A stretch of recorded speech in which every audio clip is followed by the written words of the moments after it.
Assalamualaikum warahmatullahi wabarakatuh. Perkenalkan saya Ganatul Kodia dengan NIM 2215401111342. Baik, di sini saya akan menjelaskan materi tentang patologi 2. Nah, langsung saja kita ke materi yang pertama, yaitu plasenta previa. Plasenta previa ini letaknya abnormal, di mana kondisi plasenta yang menutupi sebagian atau seluruh jalan lahir. Plasenta previa ini terbagi menjadi 3. Yang pertama ada plasenta marginal, yaitu plasenta yang hampir menutupi jalan lahir. Kemudian ada plasenta parsial, yaitu plasenta yang menutupi separuh dari jalan lahir. Kemudian ada plasenta previa totalis, atau plasenta yang menutupi seluruh jalan lahir. Nah, selanjutnya faktor risiko dari plasenta previa ini salah satunya yaitu kehamilan ganda.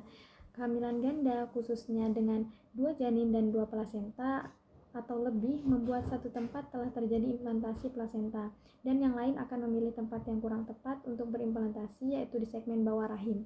Kalaupun hanya terdapat satu plasenta tersebut cenderung melebar untuk menutupi kebutuhan janin sehingga dapat menutupi sebagian atau seluruh osium uteri internum. Nah, selanjutnya ada solusio plasenta. Solusio plasenta ini terlepasnya plasenta dari tempat implantasinya yang normal sebelum janin dilahirkan.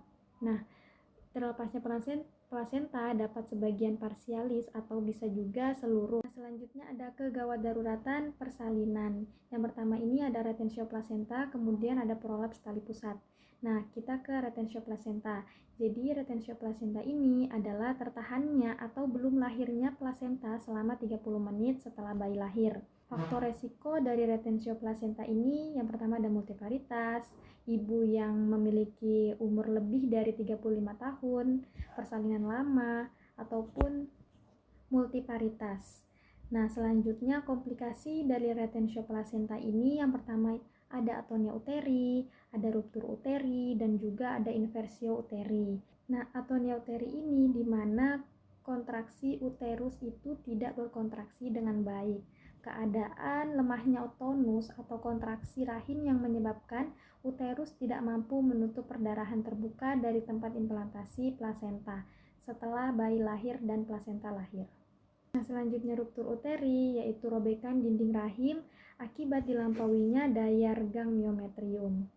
Dan inversio uteri ini keadaan di mana lapisan uterus turun dan keluar lewat osium uteri eksternum.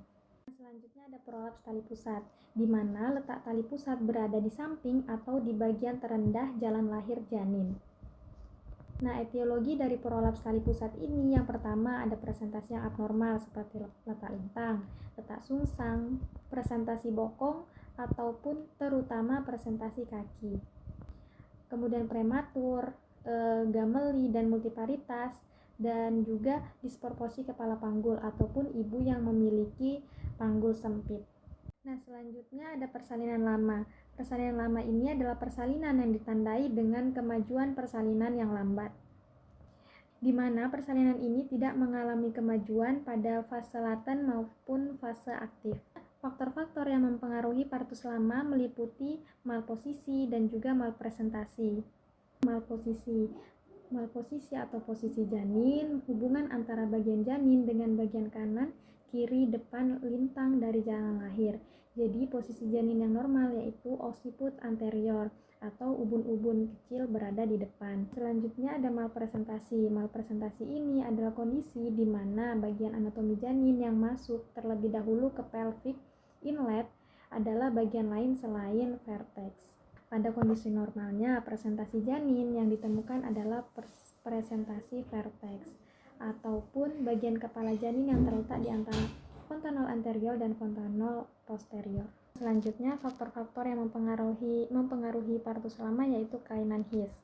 Kelainan His ini ada beberapa, yaitu inersia uteri atau His yang lemah. Nah, His yang lemah ini dapat menimbulkan bahaya bagi ibu maupun bagi janinnya, karena tanpa His yang kuat dan baik tidak dapat merangsang pembukaan pada serviks. Akibatnya sehingga bayi dapat mengalami fetal distress. Selain itu ada his terlampaui kuat atau hypertonic uterine contraction. Nah, his yang terlampaui kuat ini menyebabkan persalinan yang sangat cepat. Nah, selanjutnya ada incoordinate uterine action, di mana tidak ada koordinasi kontraksi antara bagian atas, tengah, bawah menyebabkan his tidak efisien mengadakan pembukaan. Jadi kontraksi uterus yang tidak menentu dan tidak adekuat tidak dapat membantu serviks untuk mendatar atau membuka sehingga terjadinya partus lama. Selanjutnya adalah materi yang terakhir yaitu makrosomia. Makrosomia ini dimana semua bayi yang lahir dengan berat 4000 gram atau lebih tanpa melihat umur kehamilan disebut dengan bayi makrosomia. Biologi dari makrosomia yaitu faktor genetik, kenaikan berat badan ibu yang berlebihan, kemudian ibu hamil yang menderita diabetes mellitus.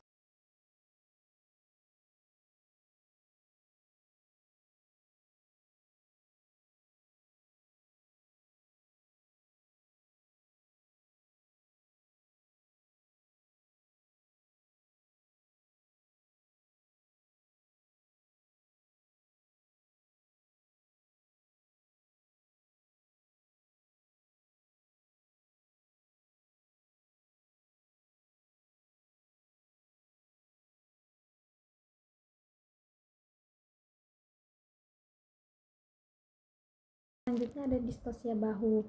Nah, distosia bahu ini adalah bahu janin tidak dapat lahir dengan sendirinya setelah kepala janin lahir.